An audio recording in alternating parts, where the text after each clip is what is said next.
This script details a segment of the booking visit for Diana, a 33-year-old presenting 13 out of 40 weeks gestation in her second pregnancy. She's a G2-P1 woman.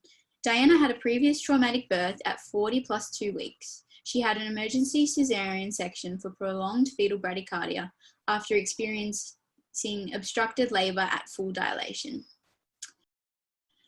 So now, Diana, I'd love to know what is important for you for this pregnancy. I'm pretty laid back. I just don't want the same thing to happen when my first was born. Okay, do you mind if we explore that a little bit further? Yeah, sure.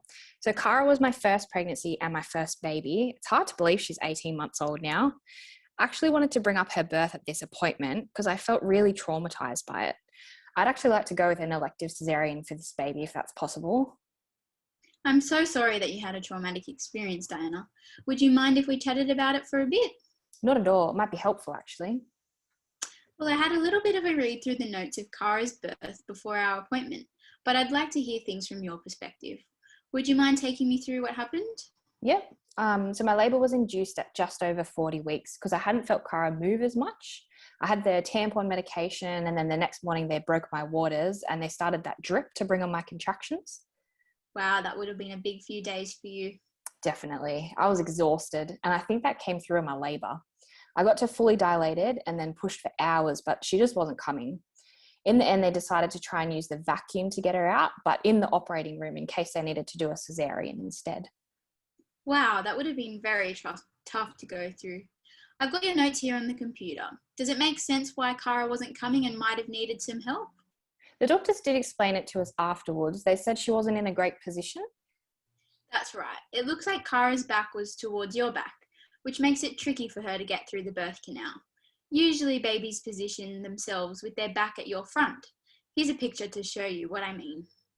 Oh, yeah. That makes much more sense. The thing was, though, I thought they said she'd come with the help of the vacuum, but she didn't. Do you remember what happened when they tried the vacuum in the operating room? I remember they tried to pull her out 3 times while I pushed, but they were waiting for ages between pulling because the contractions just weren't coming. That's right. It looks like they've written here that they turned up the drip medication to try and help your contractions along. I remember that. Everything afterwards happened so quickly. Next thing I knew, I was having a cesarean. Did anyone speak to you about why the doctor decided to do a cesarean? They tried to explain it, but there was a lot of fancy words. Brad something? I'm not sure. Bradycardia, they might have called it. It just means that Cara's heart rate was dropping, which usually tells us that she's getting very tired and stressed. To try and help, the doctors would have decided to get her out as quickly as possible via cesarean. I can understand that. For something that was trying to get her out quickly, it took a long time. They even kicked my husband Dale out of the room. Did the notes say anything about that? Wow, that would have been really scary for both of you. The notes do explain it, yes. It looks like because you were pushing for such a long time, Cara's head was stuck in your pelvis. When the doctor tried to get you out via her stomach, she wasn't coming because her head wouldn't budge. I didn't realise it was that bad. No wonder it took them so long. It seems like Cara was well after she was born, though. Yeah, it was such a relief to hear her cry. They brought Dale back in so he could spend time with her too, but the best was when they put her on my chest and we just cuddled. Wow, that would have been a beautiful moment. How were things when you got to the ward? It was stressful, actually. Cara had a swollen head from the vacuum that the midwives thought was getting worse, so she had to go to the NICU. Dale and I were exhausted though, so we tried to get a bit of sleep.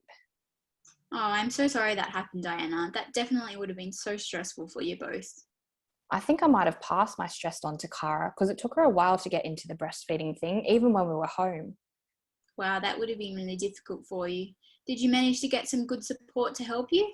We did, luckily. A midwife saw us at the Child and Family Health Centre and was super helpful with the breastfeeding. I only stopped around 6 months ago when Cara turned 1. Oh, well, that's great that you got some good support, and it's fantastic you were able to breastfeed for so long. Did you have an opportunity to speak to anyone about your birth experience? Spoke to a few of the doctors and the social worker while we were still in the hospital, and this will sound ridiculous, I actually found it very helpful to write about my story online. I got some great support from other mums, so it was nice to know I wasn't alone. Well, that's a great way to tell your story, and I'm glad it worked for you. Unfortunately, as you mentioned, it's terribly common for women to experience a traumatic birth. Would you mind if I sent you a few resources at the end of the appointment to link you in with some support regarding birth trauma? That'll be great, thank you. I feel a bit lighter now having gone through my story. Thanks for listening to me. Well, thank you for trusting me with your story, Diana. I'm really happy that I could give you some relief.